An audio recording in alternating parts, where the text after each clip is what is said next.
قبلا هم بهت گفته بودم نباید همچین حرفی میزدی. فردا برات دردسر میشه.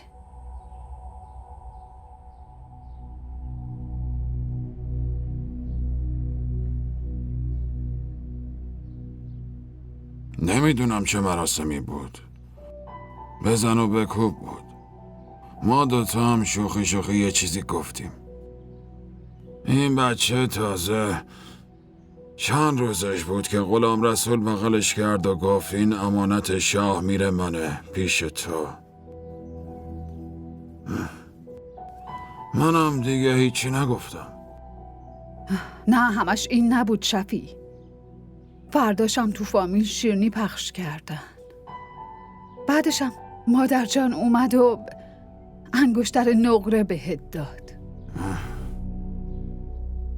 کسی نه 4 تا دونه شیرینی 20 سال پیش رو یادشه، نه اون یه انگشتر پیزوری رو. برای این حرفو میزنی چون از اون فرهنگ خودتو کشیدی بیرون. اونا هیچ وقت خونبهای قتل و این ازدواجو فراموش نمیکنن. بعدم مگه نمیبینی بچه اون موقع چطوری الان جلوت در اومده؟ حرف اونو ولش کن. یه ذره پول و پله گیرش اومده و واسه همین صداش بلند شده. تا دیروز که واسه نون در آوردن اصلا وقت نداشت. باباشم موقع مرگ فقط همینقدر براش کنار گذاشته بود که بره تو مرز و جنس قاچاق کنه. حالا هم دولت از تو زمینای بایرش جاده کشیده دیگه، زلاق اومده پایین و سوار ماشین شده. حالا این روزا چی کار میکنه همون شاهمیر؟ من چه میدونم، نمیپرسم. باید بپرسی. آخه قرار دامادت بشه. برای چی چرند میگی؟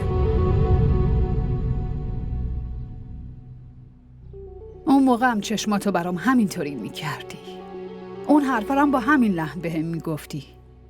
انقدر از خوبیاشون برام میگفتی که مجبور میشدم همیشه جلوت ساکت باشم.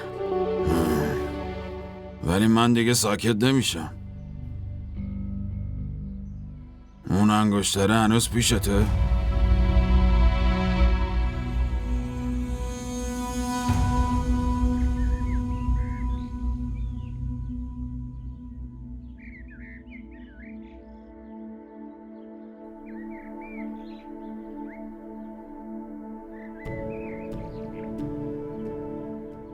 خیلی متاسفم از اینکه پدرتونو از دست دادین.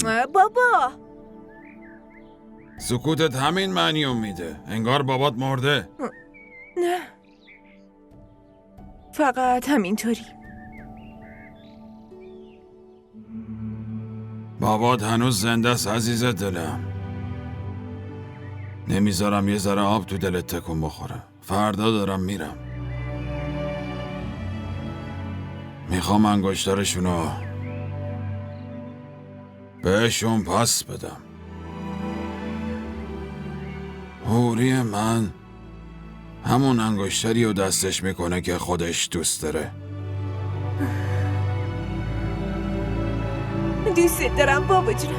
منم دوست دارم بابا جون.